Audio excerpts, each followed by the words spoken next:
双極性障害とは何でしょうか。双極とは2つの極という意味です。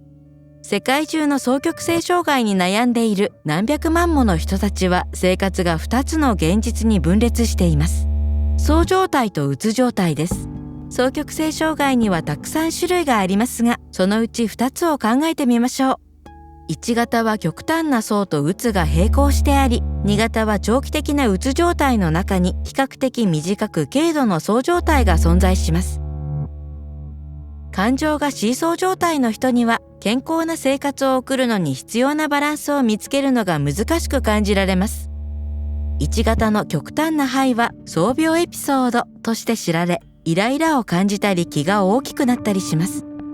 しかしこれらの多項性エピソードは正常な喜びの感情を超えて厄介な症状を引き起こします。例えば観念本一や不眠、早口、衝動行為、危険行動です。放置するとこれらの症状はより頻繁に現れ、激しくなり静まるまでが長くなります。双極性障害のうつの層はいろいろな形で現れます。落ち込みや趣味への興味の減少、食欲の変化、無価値観や過度な罪悪感、睡眠時間の極端な長短、落ち着きのなさや鈍さ、自殺の考えへの固執です。世界的に成人の約1から 3% が双極性障害と思われる様々な症状を経験します。彼らのほとんどは仕事をして社会に貢献し、生活や選択、人間関係は病気に大きく左右されていませんが、多くにとってその影響は深刻です。この病気が蝕むのは学校や仕事での成績や人間関係、経済的安定、個人の安全です。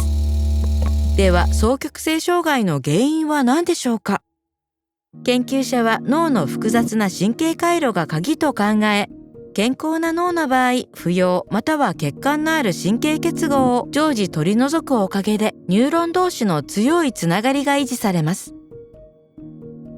この過程は重要で、なぜなら神経経路は全行動の案内図として働くからです。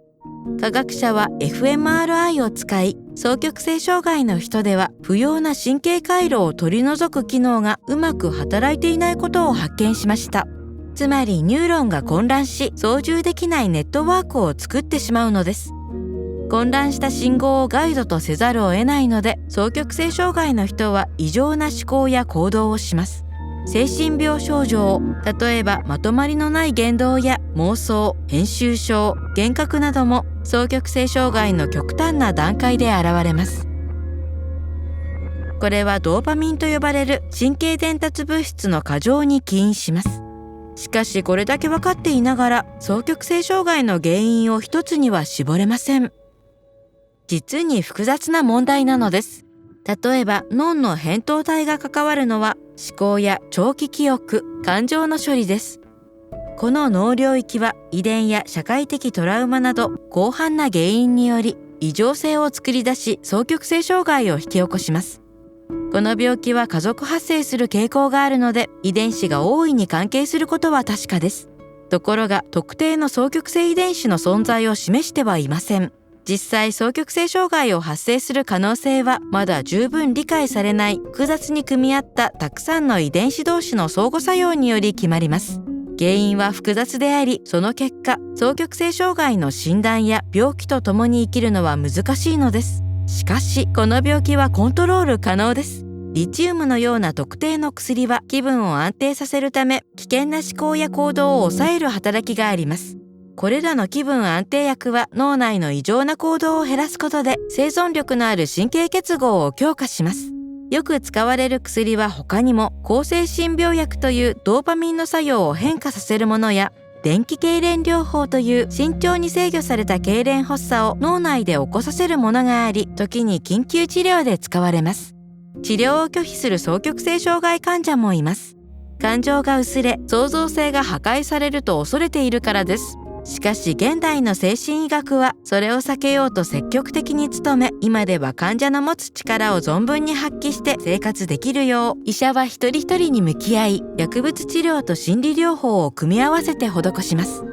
また治療以上に双極性障害の人は小さな変化から良い結果を得ることがあります。定期的な運動、良い睡眠習慣、麻薬や酒を断つことです。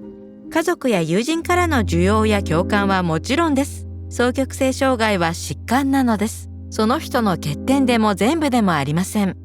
この疾患は医学的治療という身体的なものと、外から見守り理解して受け入れてくれる家族や友人、自分の生活にバランスを見出そうと努力する患者自身との組み合わせによりコントロールできるのです。テッドエドは質の高い教育コンテンツを多くの言語で無料で人々に提供できるよう取り組んでいます。パトレオンに寄付して非営利のサポートをしてください。チャンネル登録もお願いします。